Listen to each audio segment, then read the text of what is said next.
دھمکیاں دے رہا ہے گلگت بلتستان اور آزاد کشمیر لینے کی.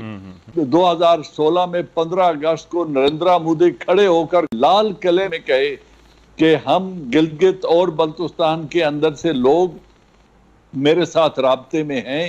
یہ بہت کم. سینیٹر منیر اکرم صاحب کوئکلی بتائیے کہ بہت سارے سوالات اٹھتے ہیں کہ ڈپلومیٹک فرنٹ کے اوپر پاکستان کتنا مؤثر کردار ادا کر رہا ہے. آپ اس وقت یونائٹڈ نیشنز میں پاکستان کے مستقل مندوب کے طور پر ہیں، تو یہ بتائیے کہ گزشتہ برس نومبر سے آپ نے اپنی ذمہ داریاں سنبھالی، کتنا مؤثر کردار ہے پاکستان کا اس ساری صورتحال کو ہائی لائٹ کرنے میں، تاکہ ہمارے پاکستان میں بھی اور گلوبلی ویورز یہ جان سکیں کہ پاکستان نے اب تک اس مسئلے کو ہائی لائٹ کرنے میں، انڈیا کی جو دہشت گردی ہے پاکستان کے اندر اس کو ایکسپوز کرنے میں، Pakistan mission to the U N جو ہے وہ اس نے کتنی ایک کوششیں کی عالمی برادری کے ضمیر کو جھنجھوڑنے کے حوالے سے؟ ہندوستان کے خیر خواہ بیٹھے ہوئے ہیں سیکیورٹی کونسل میں، اور ان کے پاس ویٹو پاورز بھی ہیں، تو اس سے وہاں سے فیصلہ نکالنا باوجود وہ ویٹو پاور کے ایک مشکل کام ہے. پر جو سیکیورٹی کونسل میں جو نان پرماننٹ ممبرز ہیں، جو ہمارے دوست ہیں، ان کی اوپینین چینج کرنا وہ ضرور کی بھی ہے، اور وہاں سے ہمیں سپورٹ ملا ہے. پر وہ پھر کے آتے ہیں کہ جی آپ بائی لیٹرلی اس کو ریزالو کر لیں، انفورسمنٹ ہمارے پاس میکنزم نہیں ہے ہندوستان کو منوانے کے لیے، تو آپ بائی لیٹرلی بات کر لیں. تو اس طرح سے وہ ہٹ جاتے ہیں ایک کنفرنٹیشن ہندوستان سے لینے کے لیے. جی چلیں اعجاز احوان صاحب. تھینک یو ورما جی. دیکھیے آپ نے پاکستان کے اندر کی بات کی، یہ مثال آپ کو بہت کم ملے گی کہ ملک کا پرائم منسٹر نریندر مودی، ان کا منسٹر راجناتھ اور نیشنل سیکیورٹی ایڈوائزر اجیت دووال اعلانیہ کہیں، میڈیا پہ کہیں، لال قلعے میں 2016 میں 15 اگست کو نریندر مودی کھڑے ہو کر قومی خطاب میں کہے کہ ہم گلگت اور بلتستان کے اندر سے لوگ میرے ساتھ رابطے میں ہیں. یہ بہت کم ہوا ہے، کبھی نہیں ہوا ہمارے درمیان. را کا ایک کرنل رینک کا آفیسر جس کو خود ہندوستان نے ایک فیک پاسپورٹ اور فیک آئیڈینٹی دے کر بھیجا، وہ پکڑا ہوا آج بھی ہماری جیلوں میں پڑا ہے.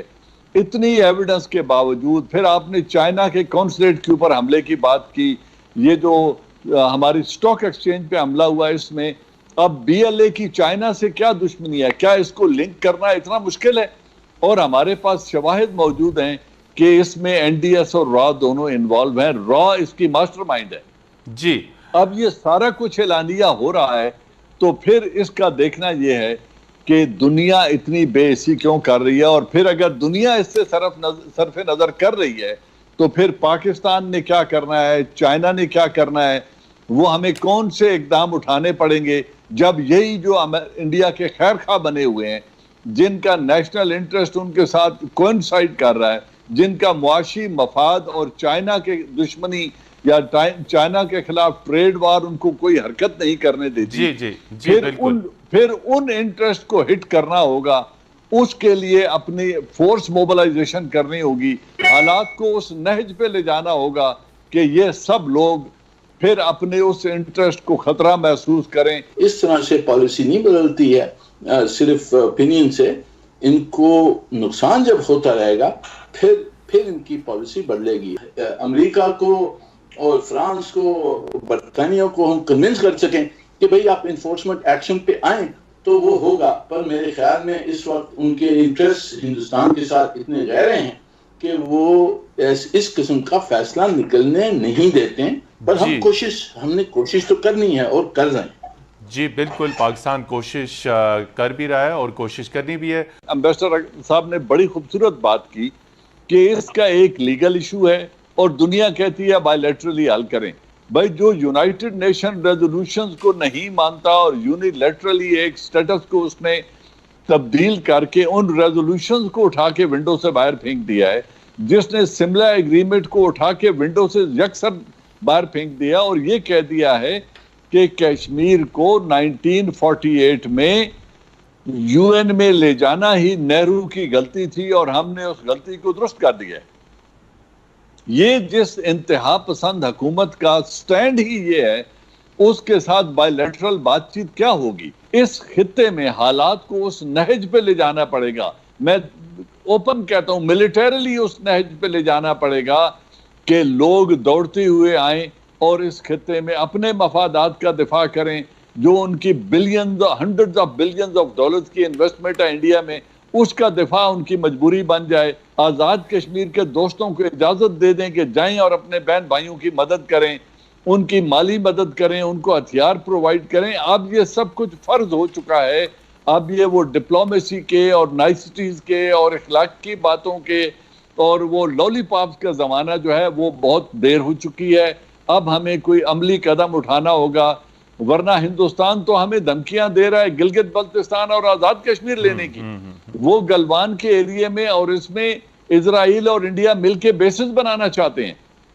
وہ وہاں پہ 25,000 آدمیوں کو ڈومیسائل دے کے ڈیموگرافی چینج کرنا چاہتے ہیں. وہ جو کشمیر کی مین لینڈ ہے اس کو وہ لیز آؤٹ کر کے تجارت کے لیے فورن انویسٹمنٹ وہاں پہ لانا چاہتے ہیں.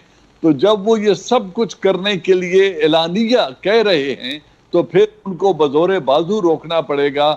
لیکن جو ملک یو این ریزولوشن کو ہی ٹھکرا رہا ہے، اسے جو پامال کہتا کر رہا ہے، ہے بالکل یہ ایشو ہی نہیں ہے، جس نے کانسٹیٹیوئنٹ سٹیٹس ہی چینج کر دیا ہے کشمیر کا، جس نے اسے اپنی یونین ٹیریٹری میں ایبزارب کرنے کا اعلان کر کے اپنا نقشہ جاری کر دیا ہے، جس نے اپنے آئین میں امینڈمنٹ کر کے یو این ریزولوشن کو نظر انداز کر دیا ہے، ایسی گورنمنٹ کو آپ کون سی زبان سے سمجھا سکتے ہیں؟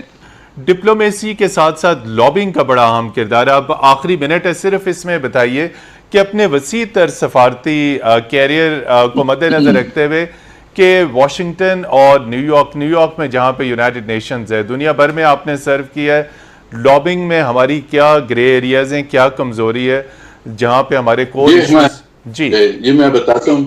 یہ دیکھیے یونائٹڈ نیشنز میں 193 ممبر سٹیٹس یہاں ہیں جی، اس میں سے ہماری جو سفارت خانے ہیں وہ کوئی 90 کے قریب سفارت خانے ہیں. 100 سے زیادہ ملک ہیں جہاں ہمارے سفارت خانے ہیں نہیں، اور ہماری جو تعلقات ہیں وہ صرف یہاں یونائٹڈ نیشن سے ہوتی ہیں ان کے ساتھ. ہندوستان بہت ایکٹیو ہے، اس نے پیسہ خوب لگایا ہے چھوٹے ملکوں کے اوپر، اور یہ ہمارا چیلنج ہے کہ کس طرح سے وداؤٹ دی ریسورسز جو ہوتی ہیں، ڈپلومیسی میں بھی ریسورسز کی ضرورت ہے، لین دین ہوتی ہے، تو اس کے باوجود ہم کس طرح سے ہمارا انفلوئنس بڑھائیں. اجازت دیجیے، خدا حافظ. ابھی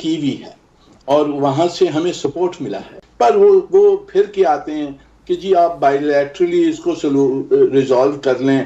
انفورسمنٹ ہمارے پاس میکنزم نہیں ہے ہندوستان کو منوانے کے لیے، تو آپ بائی لیٹرلی بات کر لیں. تو اس طرح سے وہ ہٹ جاتے ہیں ایک کنفرنٹیشن ہندوستان سے لینے کے لیے. جی چلیں اعجاز زبان صاحب.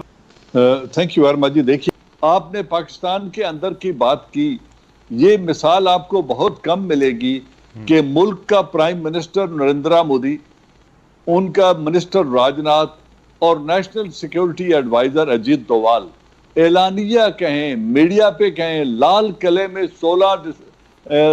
2016 میں 15 اگست کو نریندرا مودی کھڑے ہو کر قومی خطاب میں کہے کہ ہم گلگت اور بلتستان کے اندر سے لوگ میرے ساتھ رابطے میں ہیں. یہ بہت کم ہوا ہے، کبھی نہیں ہوا ہمارے درمیان. را کا ایک کرنل رینک کا آفیسر جس کو خود ہندوستان نے ایک فیک پاسپورٹ اور فیک آئیڈینٹی دے کر بھیجا، وہ پکڑا ہوا آج بھی ہماری جیلوں میں پڑا ہے. اتنی ایویڈنس کے باوجود پھر آپ نے چائنا کے کونسلیٹ کے اوپر حملے کی بات کی. یہ جو ہماری سٹاک ایکسچینج پہ حملہ ہوا، اس میں اب BLA کی